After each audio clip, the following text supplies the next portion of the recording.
সরাসরি চলে আছে মূল আলোচনায়। শুরুটা করতে চাই অ্যাডভোকেট শিশির মনি আপনাকে দিয়ে।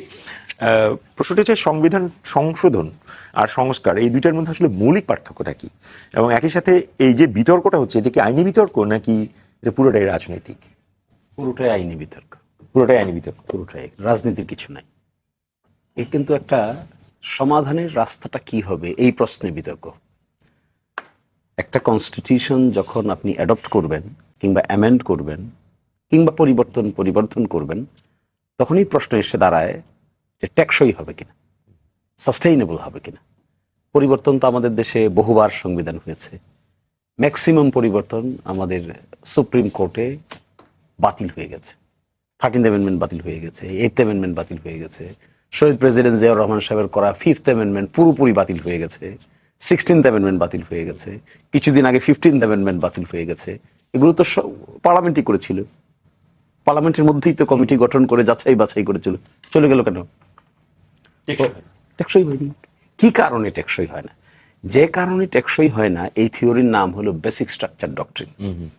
অর্থাৎ পার্লামেন্টের এই ক্ষমতাটা অ্যাবসলিউট না। পার্লামেন্ট যে কাজটা করবে, এই কাজটা যদি বেসিক স্ট্রাকচার ডক্ট্রিনের সঙ্গে সাংঘর্ষিক হয়, তাহলে ততটুকু টিকবে যতটুকু সাংঘর্ষিক না, ততটুকু আর টিকবে না যেটা সাংঘর্ষিক। এই ডক্ট্রিন আসলে আসে ভারত থেকে। মূল মামলা ছিল কেশবানন্দ ভারতী কেস, সেখান থেকে এই ডক্ট্রিনের উদ্ভব হয়। ইন্দিরা গান্ধীর কথা আমরা সবাই জানি। তো সেখানে একটা সংবিধানের সংশোধন কখন অসাংবিধানিক হয়? নর্মাল আইন অসাংবিধানিক হতে পারে, কিন্তু সংবিধান কখন অসাংবিধানিক হয়? সংবিধান এসে তখন অসাংবিধানিক হয় যখন এর যে বেসিক পিলার্স গুলো আছে, এই বেসিক পিলার গুলোর সঙ্গে কন্ট্রাডিক্টরি হয়ে যায়। ফর এক্সাম্পল, যেমন জুলাই সনদে আমরা একটা বলছি যে রাষ্ট্রের মূলনীতিটা আমরা পরিবর্তন করব, এগ্রি করেছে সবাই, কারো কোনো দ্বিমত নাই, সকলেই এক বাক্যে কি বলেছেন? সংবিধানে রাষ্ট্র পরিচালনার মূলনীতির অংশে সাম্য, মানবিক মর্যাদা, সামাজিক ন্যায় বিচার এবং ধর্মীয় স্বাধীনতা ও সম্প্রীতি উল্লেখ থাকবে। বিএনপি, জামাত, এনসিপি সবাই একমত। এখন প্রশ্ন হলো আপনারা কিভাবে করবেন এটা? সরকার যে সিস্টেমে যেতে চাচ্ছে, তারা কমিটি করেছে, এই প্রস্তাবটা তারা পাশ করবে। যেহেতু জুলাই সনদ তারা অক্ষর অক্ষরে বাস্তবায়ন করবে বলেছে, তো অক্ষরের ভিতরে এটাও পড়ে, তো অক্ষর না লাইন পড়ে, এটা কনসেপ্ট পড়ে। কিন্তু আমাদের সংবিধানে 5th অ্যামেন্ডমেন্টের জাজমেন্টে আছে ধর্ম নিরপেক্ষতা হলো basic structure of the constitution. এখন আমাদের পার্লামেন্ট কি পারবে এটা পরিবর্তন করতে? Answer is simply no. This parliament can't change it. Majority থাকলেও 2/3 মেজরিটি থাকলেও কাজ হবে না। 300 জনের 300 জন ভোট দিলেও কাজ হবে না। This is something different, structural development. এই থিওরি বাংলাদেশে প্রথম আসে 8th অ্যামেন্ডমেন্ট কেসে, আনোয়ার হোসেন ভার্সেস বাংলাদেশ। সেই থেকে শুরু করে সর্বশেষ 15th অ্যামেন্ডমেন্ট যে রায় হলো, এই রায় পর্যন্ত এই থিওরিটা এখানে ডেভেলপ করেছে। আমরা কেন সংস্কারের কথা বলেছিলাম? আমরা বলেছিলাম পরিষদটা কেন দরকার। কারণ এই জুলাই সনদে যে প্রস্তাবগুলো করা হয়েছে, তার মধ্যে বেসিক স্ট্রাকচার ডক্ট্রিনকে হিট করতেছে এরকম গুরুত্বপূর্ণ বিষয় আছে। যেমন ধরুন, আপনি পার্লামেন্টকে দ্বিকক্ষ বিশিষ্ট করে ফেলবেন বলা হচ্ছে। বিএনপি একমত। রেশিও নিয়ে দ্বিমত, কি সিটের রেশিও অনুপাতে হবে নাকি ভোটের রেশিও অনুপাতে হবে, এটা দ্বিমত। কিন্তু দ্বিকক্ষ বিশিষ্ট হবে, এটা তো দ্বিমত নাই। তার যদি দ্বিমত না হয়, তা কি করে করবেন? অ্যামেন্ডমেন্ট করে। তো this is hitting the basic structure doctrine. তাহলে সংস্কার পরিষদের প্রশ্নটা কেন আসলো গণভোটের? বিশেষ ভাই, আপনি তো ওই সময় ছিলেন ঐকমত্য কমিশনের অনেকগুলো, এখনো হয়তো এগুলো আপনি ফলো করেন, লিটারেচার গুলো দেখেন। আমার প্রশ্নটি হচ্ছে, এই আলোচনাগুলো তো অলরেডি এক্সস্ট করা হয়ে গেছে, তো তারপরও এই সংবিধান, এই যে একটা যে বিশেষ কমিটি করা হলো, এইটির আসলে আইনি ব্যাকআপ কি? প্রসিডিউরাল, পার্লামেন্টের রুলস অফ প্রসিডিউরে অ্যামেন্ডমেন্ট কমিটি হবে, অ্যামেন্ডমেন্ট কমিটি তৈরি করবে, প্রপোজাল আনবে, তারপরে আবার পার্লামেন্টে আসবে, বিতর্ক হবে, তারপরে আবার প্রয়োজন হয় জনমত যাচাইয়ের জন্য যাবে, তারপরে আবার আসবে, প্রেসিডেন্টের কাছে যাবে, গণভোট দরকার হলে দরকার হবে, গণভোট না হলে এটা পাস হয়ে যাবে। সাংবিধানিক প্রসেস। প্রশ্নটা কোথায়, প্রবলেমটা কোথায় লেগেছে জানেন? গণভোটে তো আমরা একমত হলাম সবাই। গণভোট কিন্তু বিএনপির প্রস্তাব, আমি বারবার বলছি, গণভোট কিন্তু অন্য কোনো দল প্রস্তাব করেন। এবং দেখবেন আমাদের সালাউদ্দিন ভাই সবার আগে স্বীকার করেন যে আমিই প্রস্তাব করেছি। ইয়েস, আমরা তো ছিলাম সেখানে, প্রস্তাব তিনিই করেছেন। প্রস্তাব করে গণভোটটা হা হলে কি হবে, এই অর্ডারটার মধ্যে বলা আছে। তো গণভোটটা হা হলে একটা সংবিধান সংস্কার পরিষদ গঠিত হবে। এই পরিষদের মেয়াদ হবে 180 দিন। 180 দিনের মধ্যে সে কাজগুলো সম্পন্ন করবে, করে পরিষদের সংস্কার সবার কাজ শেষ। যে সংস্কারগুলোর কথা আমরা এখন বলছি, তার মধ্যে 47টা সংবিধান সংক্রান্ত। এই সংক্রান্তর ভিতরে বেশ কয়েকটা আছে যেটা হিটিং বেসিক স্ট্রাকচার ডক্ট্রিন। আপনি যদি এটাকে টেকসই না করতে পারেন, করার জন্য কেন করবেন? একটা বিপ্লবের পরে, একটা অভ্যুত্থানের পরের পরিবর্তন নিশ্চয়ই বেসিক কিছু চেঞ্জ আসবে। এই জন্য আমি মনে করছি, আমরা মনে করি এই সংশোধনের যে রাস্তাটা, রং রোড, এটার ব্যাকলেশ হতে পারে, হবেই। ওকে, হতে পারে না আমি আপনাকে বলছি, সময়ের ব্যবধানে যে তরিকায় অগ্রসর হচ্ছেন, যেটা আমাদেরকে দেখাচ্ছেন, একই কাজ কিন্তু বিএনপি করেছিল পঞ্চম সংশোধনীর সময়, এবং আমি রায়ের কপিটা আমার কাছে আছে। সেখানে আমাদের সুপ্রিম কোর্ট বলে দিয়েছিল শহীদ প্রেসিডেন্ট জিয়াউর রহমানকে ইউজারপার, অবৈধ ক্ষমতা দখলদার। বিএনপি যে রাস্তা অবলম্বন করছে, একই শব্দ শোনার জন্য তাদের আবার অপেক্ষা করছে। ধন্যবাদ অ্যাডভোকেট শিশিরমণি। আমি আবারও আপনার কাছে আসবো, এবারে যেতে চাই বিএনপি দলীয় সংসদ সদস্য সাদাত হোসেন সেলিম। সেলিম ভাই, আপনি আপনার সহ-আলোচকের আলোচনা শুনলেন, সেখান থেকে নিশ্চয়ই আপনার উত্তরটা আমি পাবো। আমার যেটি প্রশ্ন, গণভোটের রায়ের পরও সংসদীয় বিশেষ কমিটি গঠন করা হলো, এটি কি আসলে ওই ম্যান্ডেট, যেটা আপনারা গণভোটের রায়ে যে ম্যান্ডেট আছে সেটার বাস্তবায়ন হচ্ছে, নাকি অন্য কোনো একটা ভিন্ন রাস্তায় চলে যাচ্ছে? ধন্যবাদ আপনাকে, ধন্যবাদ সহ-আলোচকদেরকে। এখানে ভিন্ন কোনো রাস্তায় তো যাওয়ার কোনো বিষয় না। এখানে এই মুহূর্তে জুলাই সনদ নিয়ে মাঠ গরম করাটা, এটা পুরোটাই রাজনৈতিক, এর কোনো আইনি ভিত্তি নেই। জুলাই সনদেরই কোনো আইনি ভিত্তি নেই। এমনকি আপনার যে ঐক্যমত্য কমিশন, এই ঐক্যমত্য কমিশনের কোনো আইনি ভিত্তি নেই। এটার একটা মাত্র ভিত্তি ছিল যে জামাত এনসিপি সরকার ব্যাক বাই যেই আপনার এনজিওগ্রাম সরকার, এই এনজিওগ্রাম সরকারের ক্ষমতাকে দীর্ঘস্থায়ী করার জন্য এটা আপনার জুলাই সনদের নামে এক ধরনের জাতির সাথে একটা অন্তহীন প্রতারণা করেছে। এই প্রতারণার একটা অংশ ছিল যে নির্বাচনকে প্রলম্বিত করা। কারণ এখানে এমন এমন লোক আপনার উপদেষ্টা হয়ে গেছে যে তারা যখন গাড়িতে দেখে যে তাদের সামনের ফ্ল্যাগটা উঠতেছে, সেই উপদেষ্টার একজন কিন্তু আপনার মন্ত্রিসভায় আপনি রেখেছেন, তো সেই উপদেষ্টার তো কত 22-25 জনের উপদেষ্টা ছিল না? 22-25 জনের মধ্যে একজনকে রাখাটা খুব বেশি দর্শনীয় কোনো কিছু না।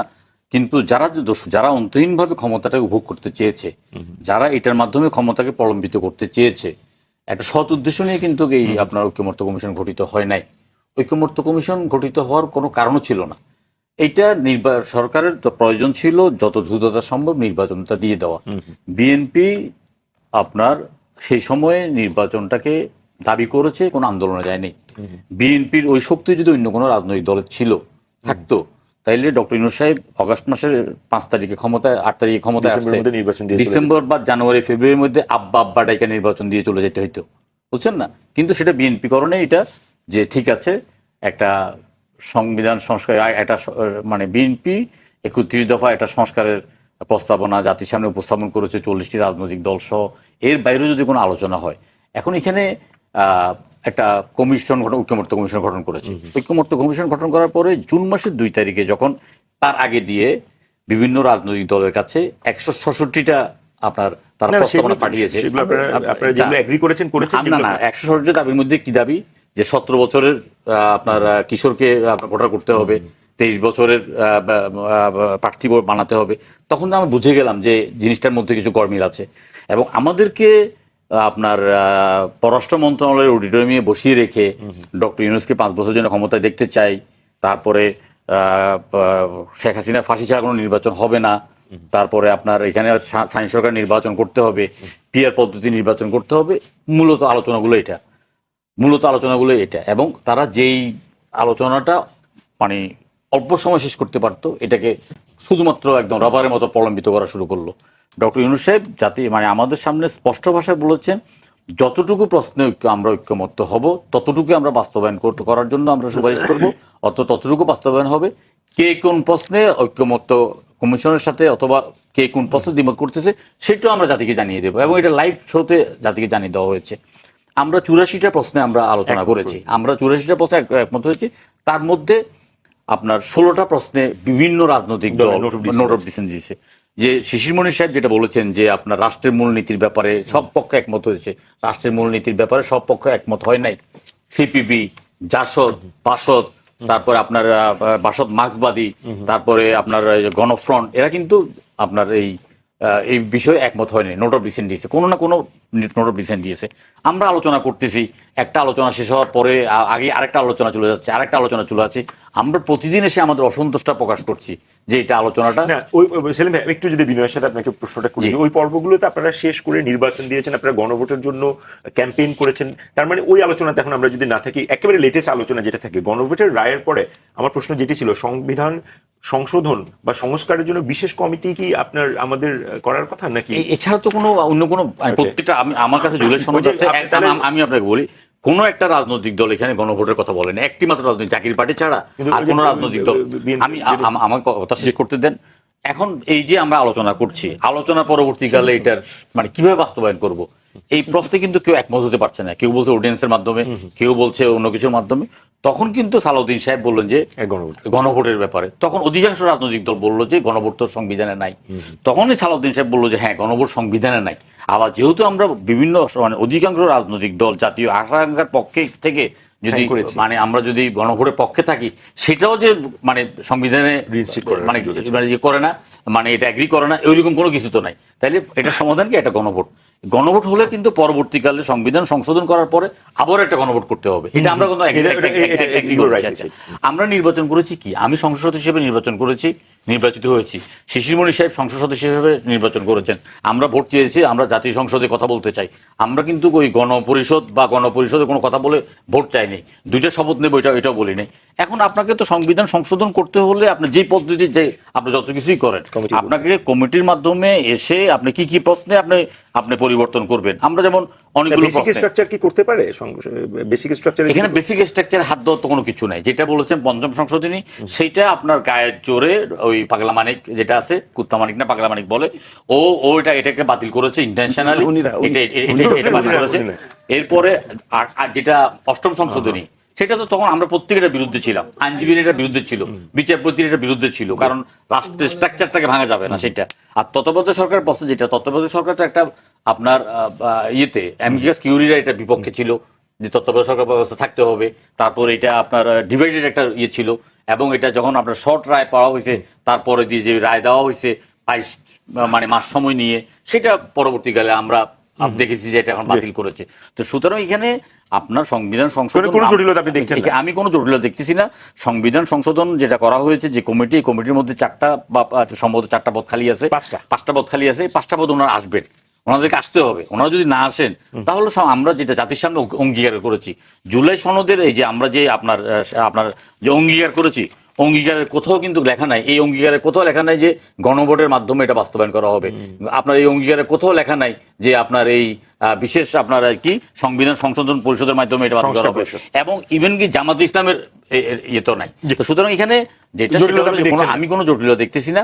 অন্তর্বর্তী সরকার যে কাজগুলো করেছেন, অনেকগুলো কাজ করেছেন যেটা ওনাদের এখতিয়ার বহির্ভূত কাজ, সেই কাজগুলোর মধ্যে দিয়ে আমরা অনেকগুলো কাজকে আমরা এটাকে এগ্রি করেছি, অনেকগুলোকে আমরা এখন পর্যন্ত এটা আইনের মধ্যে নাই, এটা এখন এটা অটোমেটিকলি বাতিল হয়ে গেছে। সুতরাং সংবিধান সংশোধন যেটা কমিটি গঠন করা হয়েছে, এই কমিটি আলোচনা করবে সংবিধানের মূল স্ট্রাকচার বলতে।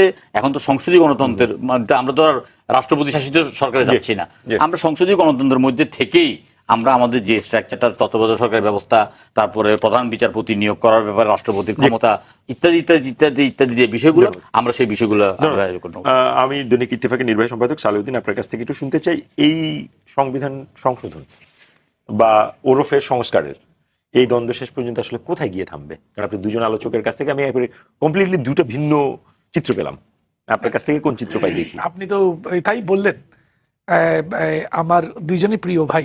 হ্যাঁ, শিশির ভাই তো শুরুতেই বললেন যে বিষয়টা আইনি এবং সাংবিধানিক বিষয়। আমিও একমত, কিন্তু আমি মনে করি সমাধানটা রাজনৈতিক। বিষয়টি আইনি হইল, সমাধানটা রাজনৈতিক। আমার ভাই সেলিম ভাই, উনি উনার দলের যা যা অবস্থান সবই উনি এখানে পরিষ্কার করলেন। কিন্তু জাতি কি দেখতে চায় জুলাই অভ্যুত্থানের পর? জাতি দেখতে চায় এটা একটা সমাধান। এইবার এমন একটা সংসদ আমাদের সামনে আছে, এরা অতীতে বন্ধুর মতো ছিল, এবং বন্ধুর মতো তারা লড়াই করে একটা ফেসিবাদকে সরাইছে। এখন সংবিধান সংশোধন করে কমিটি করে যে করা যাবে না তা না, করা হয়তো যাবে, যাওয়ার পরে আরেকটা জিনিস লাগবে, যেটা ওই ঘোরার আগে গুরু কি বলে না, কিসের আগে কি লাগছে, ঘোরার আগে গাড়ি লাগছে। তো যেমন গণভোটটা কোন সংবিধানের মৌলিক কাঠামোর পরিবর্তন আপনি যদি করতে চান, যেটা শিশির ভাই ভারতের একটা মামলার রায় দিয়েও বলেছেন, সেটা পরিবর্তন করার ক্ষমতা এই সংসদ সদস্যদের নাই। নাই কেন, এটা সংবিধানই বলে দিছে। আবার নাই কেন, এটা আদালতও বিভিন্ন সময় তার জাজমেন্ট বলে দিছে, যেটা একটা কথা উনি বলেছেন। কিন্তু তারপরে যে করা যাবে না তা না, করা যাবে। কোন করার পরে কিছু কাজ আছে, যেটা বললাম যে ঘোরার আগে গাড়ি হয়েছে, আগেই হয়ে গেছে গণভোট। যদি আপনার মৌলিক কাঠামোর যদি কোনো পরিবর্তন করে, তাহলে জনগণের ম্যান্ডেট লাগবে। আগে নিয়ে নিছেন, আগে তো আপনি সুনির্দিষ্টভাবে নেন নাই, নিছেন। ওই নেওয়াটাও একটা রাজনৈতিক ছিল। এটা এই যে আমি যে প্রশ্ন তো অন্যদিকে যাই, আমাদের ভাই যেটা বললেন, ওনার কিছু বিষয় আমি যতটা রেকর্ডে থাকে, কিছু বিষয়ে একমত, কিছু বিষয়ে দ্বিমত করি। যেমন একমত হই যে উপদেষ্টাদের কেউ কেউ ক্ষমতার মোহ ছিল, এটার প্রমাণ আমি একজন সাংবাদিক হিসাবে আমিও মনে করি। কিন্তু ডক্টর ইউনূস এবং তার সরকার এই যে গণভোটটা আসলো সাংবিধানিক আদেশের নামে, এটি কিন্তু প্রথমে ছিল না। আপনি খেয়াল করবেন, বিএনপি একটা দাবি দিয়ে দিল যে ঈদের রোজার আগে নির্বাচন হইতে হবে, এবং বিএনপি শুরু থেকেই 3 মাসের মধ্যে নির্বাচন দিতে হবে এই দাবির মধ্যে ছিল, এবং কিছু দূরত্ব সরকারের সঙ্গে ছিল। ডক্টর ইউনূস সাহেব এই জন্য উনি লন্ডন, জুলাই আজকে এনসিপি এবং জামাত ইসলামী তার একটা সংস্কারের পুরো কার্যক্রমের সঙ্গে যুক্ত ছিলেন, ওই যে সংস্কার কমিশন, ওই কার্যক্রমের মধ্যে সরকারের পক্ষ থেকে আশ্বাস দেওয়া হয়েছিল। জামাত একটা জিনিসের উদ্বেগ প্রকাশ করেছিল যে আপনারা যদি নির্বাচন দিয়ে দেন, এই সংস্কারগুলো হবে না, এটা হবে, তার একটা নমুনা আমরা আগে দেখতে চাই। তারপরে কিন্তু সাংবিধানিক জুলাই সনদ ঘোষণা হওয়ার পরেও এটা নিয়ে বিরোধ দেখা দিল। পরে আরেকটা কমিটি হইল উপদেষ্টা পরিষদের। তারপরে এটা কিন্তু এই যে ঘোরার আগে গাড়ি জুড়ে দেওয়া হয়েছে, জগা কিছু করা হয়েছে কেন জানেন? রাজনৈতিক ঐক্যটা ঠিক করে একটা নির্বাচন দ্রুত সময়ের মধ্যে করানোর জন্য। ওই সাংবিধানিক আদেশ জারি করার পরে জামাত এবং এনসিপি তারা একটু ঠান্ডা হয়েছে, এরা আসছে।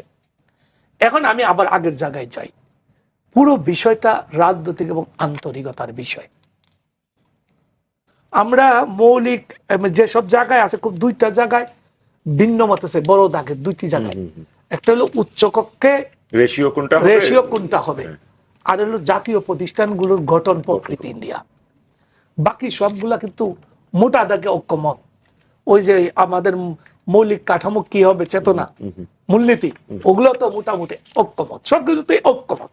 এই 2টা জায়গার সমাধান রয়ে গেছে, ওটারও সমাধানের পথ আছে, নাই যে তা না, পুরো জিনিসটা নিয়ে সমাধানের পথ আছে।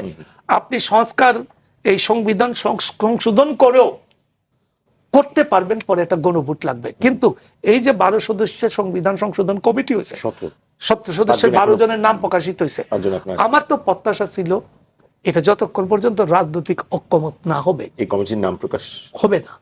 কারণ আপনি সংখ্যাগরিষ্ঠতার জোরে এটা করতে পারবেন, বিএনপির এটা আছে ক্ষমতা, কিন্তু কি হবে সেইটা নিয়ে আমরা শঙ্কিত।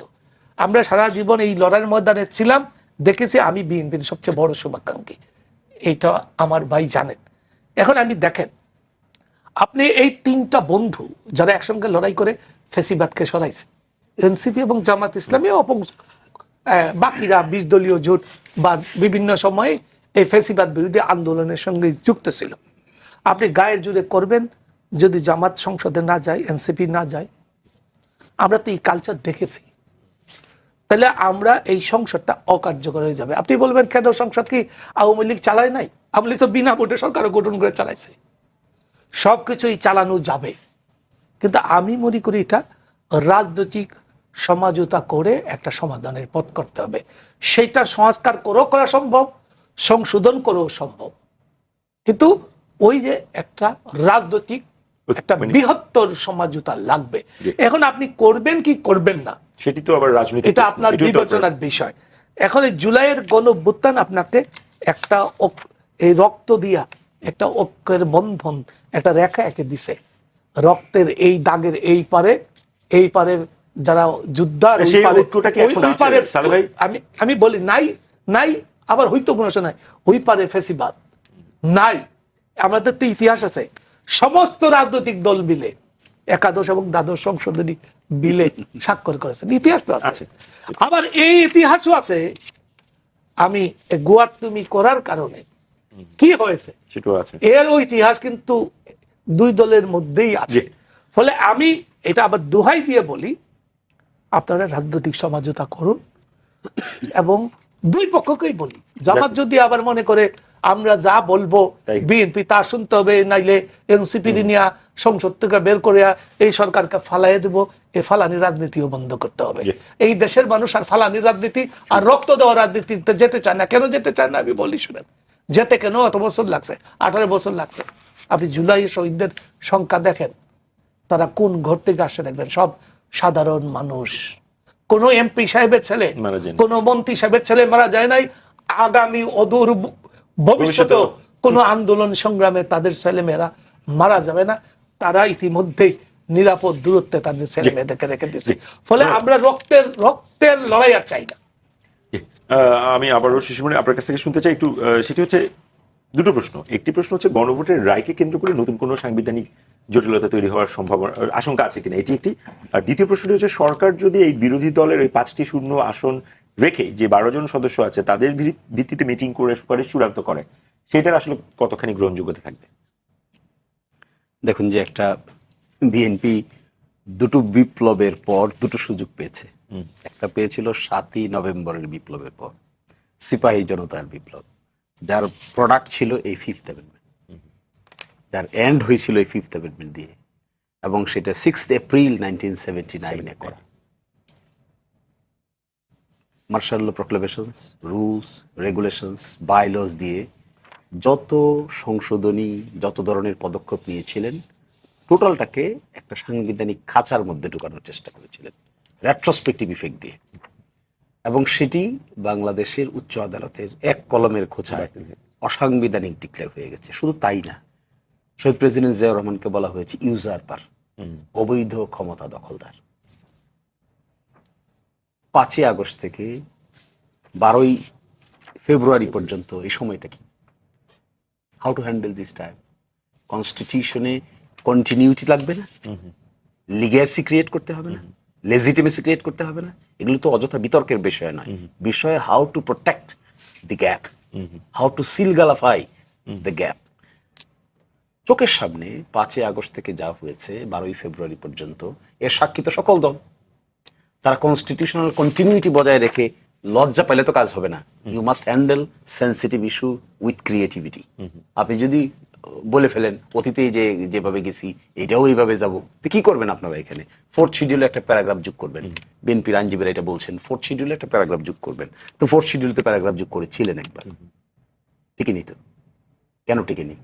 কারণ আপনাদের কর্মকাণ্ডগুলো ছিল legally unsound. Legally sound attitude যদি শো করতে না পারেন, কুতর্ক দিয়ে কি লাভ হবে? দেশের কি লাভ হবে? আমিও করতে পারবো কুতর্ক, আমার অপোজিশন করতে পারবে কুতর্ক। What would be the ultimate benefit of the nation? Benefit of the nation যদি ট্রুলি চান, তাহলে এই 2 বছর যদি প্রোটেক্টেড না হয়, তাহলে আপনাদের ক্ষমতা প্রোটেক্টেড হয়? 5ই আগস্ট থেকে 12ই ফেব্রুয়ারি নির্বাচন পর্যন্ত যদি constitutional legacy with protective measure না নিতে পারেন, তাহলে 12ই ফেব্রুয়ারি নির্বাচনের ফলাফলকে এফেক্ট করবে না? সময় তো আসবে যেদিন এই প্রশ্ন উঠবে যে 12ই ফেব্রুয়ারি নির্বাচন হলো কোন আইনের। এই প্রশ্ন তো উঠবে। এই প্রশ্ন একদিন আসবে যে 12ই ফেব্রুয়ারি নির্বাচন হওয়ার কি কথা ছিল কিনা, কনস্টিটিউশনাল কন্টিনিউটি এটাকে সাপোর্ট করে কিনা। Answer will be no. তাহলে আমরা কি নির্বাচনের বিরুদ্ধে? No, of course we are in favour of the election. তাহলে আমাদের এনজাইটিটা কোথায়? আমাদের এনজাইটি হলো 5ই আগস্ট থেকে শুরু করে 12ই ফেব্রুয়ারির পরে পার্লামেন্ট গঠন প্রক্রিয়ার আগের জায়গাটাকে we must handle with legal propriety and continuity. এইটাকে যদি আপনি হ্যান্ডেল করতে চান, যে তাহলে রাস্তা কি? আমরা সারা দুনিয়ার প্রায় 10-12টা বিপ্লবের ইতিহাস। আমি শুনবো আপনার কাছ থেকে। আমি একটু প্রশ্নটা করে রাখি, সেটা হচ্ছে মানে আপনার প্রথম রাউন্ডও শুনে যেটি মনে হয়েছে, এখন বিএনপি আসলে যে পথে যাচ্ছে এটা আসলে ডেড এন্ড, মানে যদি লিগ্যাল জায়গা থেকে বলেন। কিন্তু যেটা আপনার এই সালেহ ভাই বললো, এটার একটা রাজনৈতিক সমঝোতার ভিত্তিতে কি মাঝামাঝি কোনো একটা জায়গা আছে? আছে, আমি সেটাও বলছি, আমি সেটাও বলবো আপনাকে। তাহলে আমরা যে প্রশ্নটা রেজ করি, এটা কারো বেনিফিটের জন্য না, আমাদের নিজের প্রোটেকশনের কি আছে ভাই? দেশের যা হবে আমাদেরও তাই হবে, বিএনপিরও যা হবে আমাদের তাই হবে, এনসিপিরও তাই হবে। কিন্তু আমরা কেন এই কথা বলছি? আমরা বলছি এই সময়টুকু যদি সত্যিকার অর্থে ডিপলি প্রোটেক্টেড না হয়, everybody will face problem. BNP will face problem, কারণ দে আর in power. Jamaat Islami will face problem, definitely NCP will also face this similar type of problem. এখন এই জায়গাটাকে মতদ্বৈততা হচ্ছে প্রক্রিয়া নিয়ে। তখন আমরা বলেছিলাম যে যেহেতু একটা ম্যাসিভ পরিবর্তন হয়েছে, গণ অভ্যুত্থান হয়েছে, এটা লিগেসিটাকে আমরা এমনভাবে ক্যারি করতে হবে যেন ফিউচার প্রোটেক্টিভ মেজার। আপনার কি মনে হয়, আপনার অ্যানালিসিস কি বলে? বিএনপি এই বাস্তবতাগুলো তো নিশ্চয়ই বোঝে, আপনি যেটা বোঝেন, তারা তো আপনার সাথে ইন্টারাকশন হচ্ছিল, আপনারা মিটিং করেছেন। তাহলে বিএনপি এই রাস্তাটা নেওয়ার পেছনের কারণ কি মনে হয়? আমার একটা মনে হয় বিএনপি শাই ফিল করে। আমার কাছে একটা জিনিস মনে হয়, এটা যে একটা হার্ড অ্যাকশনের ব্যাপার, এটাকে ওনারা সফটলি দেখে। আরেকটা জিনিস, বিএনপির মধ্যে এক ধরনের হীনমন্যতা আছে, এটা আমি দেখি। ওনারা যেমন 7ই নভেম্বরকে সিপাহী জনতার বিপ্লব বলতে যেমন গর্ববোধ করেন, 5ই আগস্টকে বিপ্লব বলতে এতটুকু গর্ববোধ করেন না। দেখবেন আমাদের সালাউদ্দিন ভাই বিপ্লব না গণ অভ্যুত্থান এই বিতর্ক করেন। বিদেশ থেকে আসার সময় বিতর্ক করেন নাই, সব জায়গায় বিপ্লব বলেছেন, কিন্তু তারপরে বিতর্ক ডেভেলপ করেছেন গণ অভ্যুত্থান নামে, আর বিতর্ক বলতে চান না। এটা একটা শাই ফিল করার দরকার নাই সালাউদ্দিন ভাই, আসাদ ভাইয়েরও শাই ফিল করার দরকার নাই। We all are on the same page, we want to save this gap period constitutionally protected. এটার জন্য সংস্কার পরিষদের মাধ্যমে করাটাই ছিল বিএনপির জন্য সবচেয়ে কল্যাণকর, দেশের জন্য কল্যাণকর। আমরা এবারে আবারও শুনতে চাই বিএনপি দলীয় সংসদ সদস্য সাদাত হোসেন সেলিম আপনার কাছ থেকে, সেটা হচ্ছে যেটি আপনার সহ-আলোচক শিশিরমণি বললেন যে বিএনপির মধ্যে কোথাও না কোথাও এক ধরনের শাইনেস কাজ করে, এগুলোর ক্ষেত্রে এক ধরনের হীনমন্যতা কাজ করে। এইটাতে আপনার রিপ্লাইটা একটু শুনতে চাই। না, শাইনেসটা কাজ করে জামাত ইসলামের মধ্যে 71 সালে তাদের ভূমিকার কারণে তারা যথেষ্ট শাইনেস ফিল করতেছে, এটা তো আছেই। আর হীনমন্যতা জামাত ইসলাম ভোগে, কারণ তারা সবসময়ই সত্যি বিপরীতে ছিল। পাকিস্তান সৃষ্টির সময় তারা পাকিস্তান সৃষ্টির বিরুদ্ধে ছিল, তারা শাই ফিল করে 71 সালের যুদ্ধ তারা বাঙালি জনগণের বিরুদ্ধে ছিল, তারা শাই ফিল করে 86 সালের নির্বাচনে সারা জাতি বর্জন করেছে, তারা আওয়ামী লীগের সাথে অনুসরণ করেছে, তারা শাই ফিল করে 96 নির্বাচনের আগে দিয়ে আপনার আওয়ামী লীগের সাথে হাতে হাত মিলিয়ে বিএনপির বিরুদ্ধে লড়াই করেছে। এইসব ব্যাপার নিয়ে তারা শাই ফিল করে। বিএনপির মধ্যে শাই ফিল করার কোনো প্রশ্নই আসে না। এই কারণে বিএনপি কোনো গুপ্ত সুপ্ত কোনো রাজনৈতিক দল নয়। বিএনপি যা বলে তাই করে, এবং বিএনপি মাথা উঁচু করে 17 বছর স্বৈরাচারের বিরুদ্ধে চোখে চোখ রেখে লড়াই করেছে। এক মুহূর্তের জন্য, 1 ঘন্টার জন্য, 1 সেকেন্ডের জন্য বিরোধী দেয়নি। সুতরাং বিএনপি কোনো শাইনেসের কোনো বিষয় না। আর আমাদের বিজ্ঞ মানে আমাদের আইনজীবী জনাব শিশিরমণি সাহেব যেটা বলছেন পঞ্চম সংশোধনী বিষয়টা, পঞ্চম সংশোধনীর বিষয়টা ছিল মূল সিনেমা হলের মালিকানা নিয়ে একটা মামলা। এই একটা মামলার বিষয়বস্তুকে কেন্দ্র করে পাগলা মানিক পুরো পঞ্চম সংশোধনীটা বাতিল করলো, জিয়াউর রহমানটাকে সে অবৈধ ঘোষণা করলো। সে তো মানসিকভাবে উন্মাদ, এবং অনেকগুলো টকশোতে দেখা গেছে সে মানসিকভাবে উন্মাদ। এখন আমরা দেখতেছি পঞ্চম সংশোধনী উনি কি আমার মনে হয় এটা প্রাথমিকভাবে উনি যাচ্ছিলেন, যে পঞ্চম সংশোধনী বাতিল করেছেন সেই হাইকোর্টে যাচ্ছিলেন। এবং পঞ্চম সংশোধনী বাতিল করার কারণে কি আবার 79 পার্লামেন্ট কি অবৈধ হয়ে গেছে? পঞ্চম সংশোধনী বাতিল করার কারণে কি বাকশাল কায়েম হয়ে গেছে? পঞ্চম সংশোধনী বাতিল করার কারণে কি আপনার ওই আওয়ামী লীগ রাজনৈতিক দল হিসেবে মানে আপনার অপ্রাসঙ্গিক হয়ে গেছে? সেটা সংবিধানের ধারাবাহিকতা ছিল। এখন ওই জুজুর ভয় দেখি কোনো লাভ নেই, যে আপনার এই আমরা যদি যা করি এটা যদি ভবিষ্যতে কোনো সময় আপনার চ্যালেঞ্জ হয়। আমরা জেনে শুনে বুঝে আমরা ঐক্যমত্য কমিশনের কথা বলেছি, জেনে শুনে বুঝে আমরা ঐক্যমত্য কমিশনের যে চক্রান্ত ষড়যন্ত্র নির্বাচনকে প্রলম্বিত করার যে বিষয়বস্তু, সেখান থেকে আমরা বেরিয়ে এসেছি। আমরা যখন 33টি রাজনৈতিক দলকে যখন ডাকলো জুন মাসের 2 তারিখে, ডক্টর ইউনূস সাহেব যখন আমাদেরকে অ্যাড্রেস করলেন, আমরা আসিফ নজরুল সাহেবকে জানতে চাইলাম যে এই 33টা রাজনৈতিক দলকে আপনি কী হিসাবে ডাকলেন? এই রাজনৈতিক দল অনেকগুলো আপনারা ইয়েতে ছিলেন না, আন্দোলন সংগ্রামে ছিলেন না, আপনারা হাত পাকা দিয়ে বাতাস করেছেন, আপনারা কেউ 24 নির্বাচনে অংশগ্রহণ করেছেন। তখন উনি বললেন যে এটা আমাদের সিরাজ আলম খান জানেন। আমি বললাম যে আপনাদের সিরাজ আলম খানকে, আমাদের সিরাজ আলম খান হলো 243 ভোট পেয়েছেন, আপনার আদিলুর রহমান শুভ্র। ওনারা আপনার অনেক অপ্রাসঙ্গিক রাজনৈতিক দল থেকে আপনার প্রাসঙ্গিক করে সেখানে এনেছেন। এখানে যে রাজনৈতিক দলের এক ব্যক্তি, একজন সমর্থক, তিনি হাত তুলেছেন একটা সংশোধনীর পক্ষে, বিএনপিও তুলেছেন একটা সংশোধনী। এটা শেষের দিকে আমি আপনাকে মানে অন্তরালের কিছু কথা বলছি।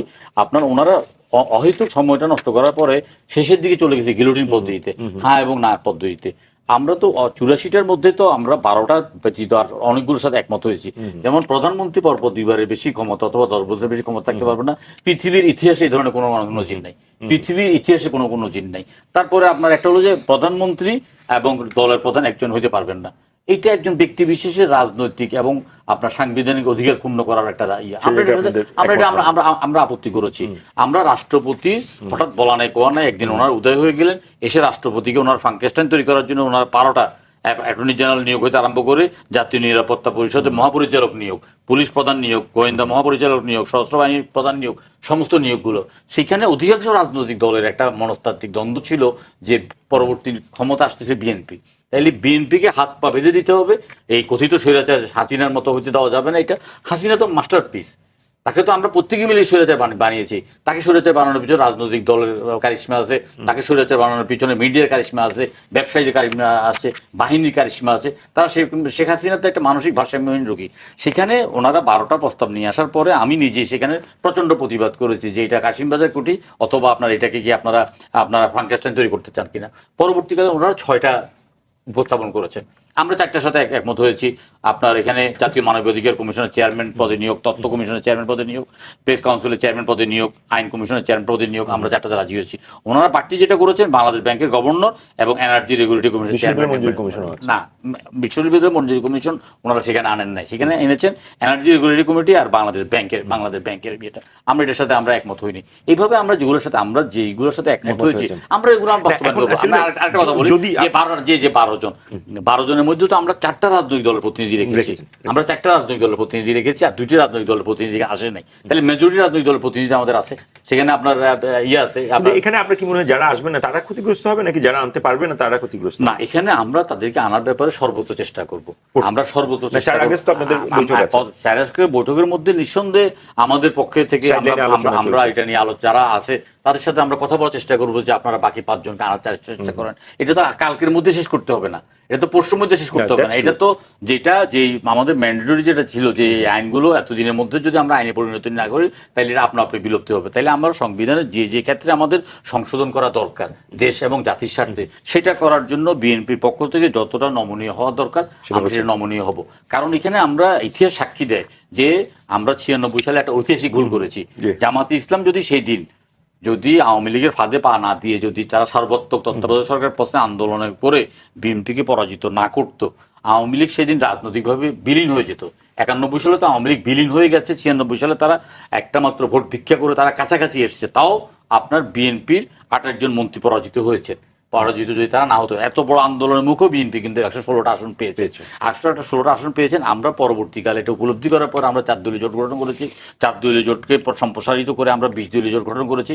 আমরা দীর্ঘ 22 সাল পর্যন্ত এই 20 দলীয় জোটকে সামনে নিয়ে আমরা এরশাদ বিরোধী আন্দোলন, আমরা আপনার এই যে হাসিনা বিরোধী আন্দোলন সংগ্রাম আমরা করেছি। আমরা 14 নির্বাচন বর্জন করেছি, 18 নির্বাচন একসাথে অংশগ্রহণ করেছি, 24 নির্বাচন বর্জন করেছি। আমাদের মধ্যে একটা ওয়ার্কিং রিলেশন থাকাটা দরকার এবং সেটা আছে। এবং এই ওয়ার্কিং রিলেশন থাকার মধ্যে কিছু কিছু আপনার রাজনৈতিক ভাষা, আপনার কিছু কিছু আচরণ, এগুলো আমাদেরকে ব্যথিত করতেছে। আমরা শঙ্কিত এই বিষয়গুলো নিয়ে।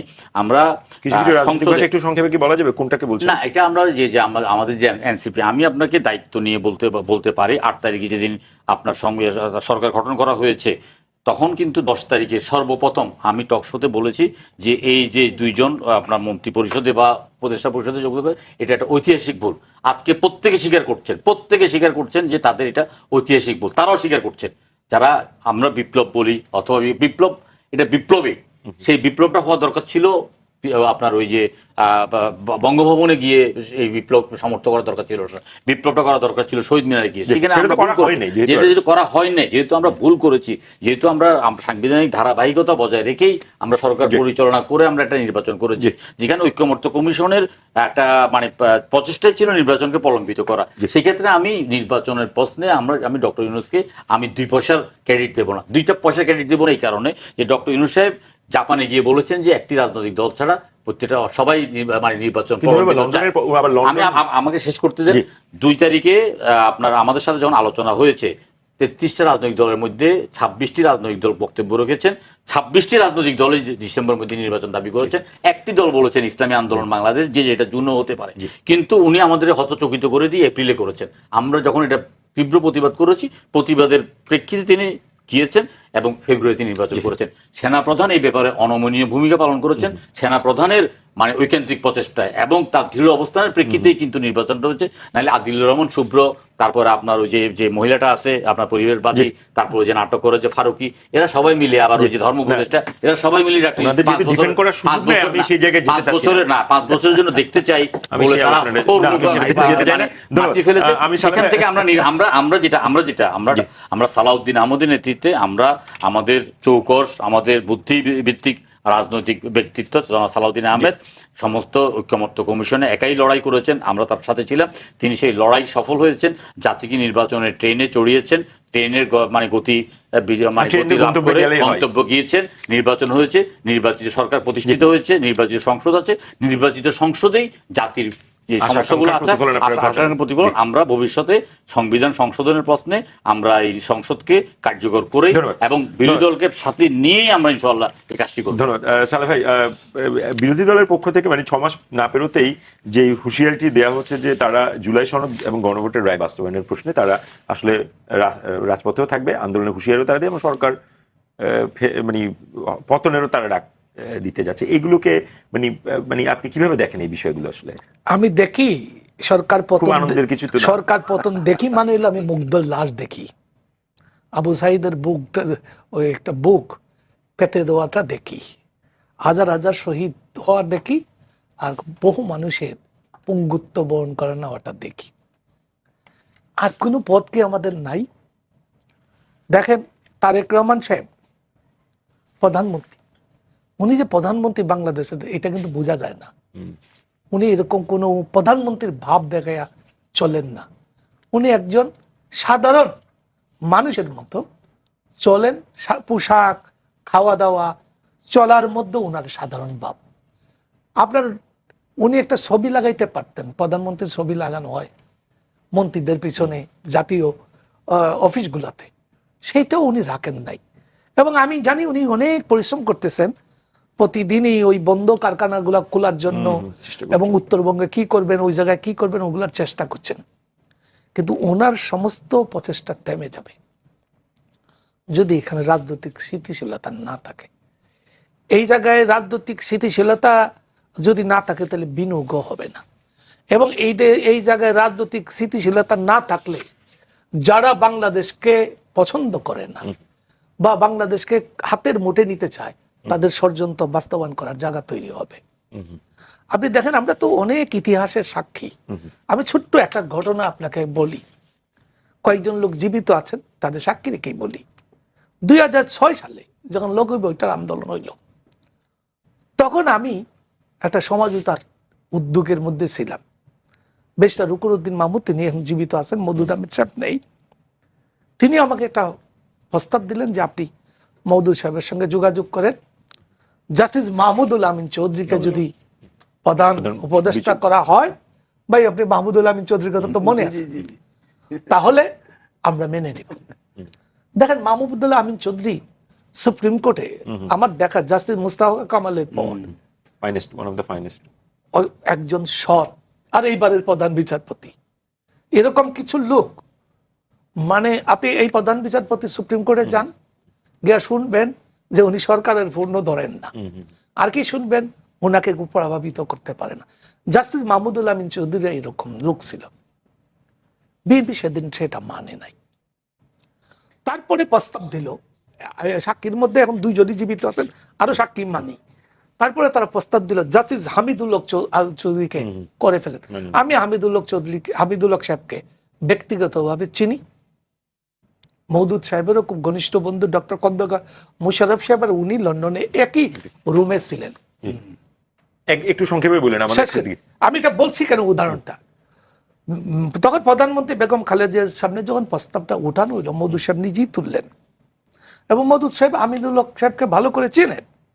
কিন্তু ডক্টর মুশাররফ সাহেব বললেন, আরে ম্যাডাম ও তো ছাত্রলীগ করত, উনি 60-এর দশকে কি করতেন এটা পরবর্তীতে বিবেচনার বিষয় হয়েছে। মানে এই ইতিহাসগুলো থেকে আসলে আমি শেখার বলি আছে। যে কারণে একটা 1/11 হইলো, সবাই জুলুমের শিকার হয়েছে, এরপরে 18 বছর আমাদের হাত থেকে ক্ষমতাটা চলে গেছে। জনগণের ক্ষমতা জনগণের কাছে ছিল না, জনগণের ভোটের অধিকার ছিল না। কিন্তু আপনি এইবার আইসা একটা রাজনৈতিক বৃহত্তর সমঝোতা না করে এই কমিটিটাও করা উচিত হয় নাই। আমি তো দেখতেছি না যে এই সংসদে এই নামগুলা প্রস্তাবের আগে দুই দলের সঙ্গে একটা বৈঠক হয়েছে, বা সমস্ত সর্বদলীয় সঙ্গে একটা রাজনৈতিক দলগুলোর সঙ্গে একটা বৈঠক হয়ে একটা সমঝোতামূলক প্রস্তাব দিয়েছে। আমার শেষ কথাটাই এইটা, রাজনৈতিক সমঝোতা করুন, দেশকে আর কোনো হানাহানির মধ্যে নিয়ে যাবেন। ধন্যবাদ। শেষ ভাই, একেবারে শেষ মুহূর্তে যদি কিছু বলতে চান, এটার ওয়ে আউটটা আসলে কি, খুব সংক্ষেপে? হ্যাঁ, আমি শুধু একটা কথা বলি। ভাই বলেছেন যে পঞ্চম সংশোধনী বাতিল হয়েছে, তো কি বিচারকের ইয়াটাও মনে ভুল আছে, জাস্টিস এবিএম খায়রুল হক ছিলেন এবং যা ছিল অ্যাফিলিয়েট ডিভিশনের সব পঞ্চম সংশোধনী বাতিল হয়েছে, তো কি হয়েছে? পঞ্চম সংশোধনী বাতিল হয়েই তো আজকালকার পরিবেশ তৈরি হয়েছে। আমি জানি না আমার ভাই সেই কনস্টিটিউশনাল হিস্ট্রিটা সম্পর্কে ওয়াকিবহাল কিনা। পঞ্চম সংশোধনী বাতিল হওয়ার consequence still we are facing and we are paying the price.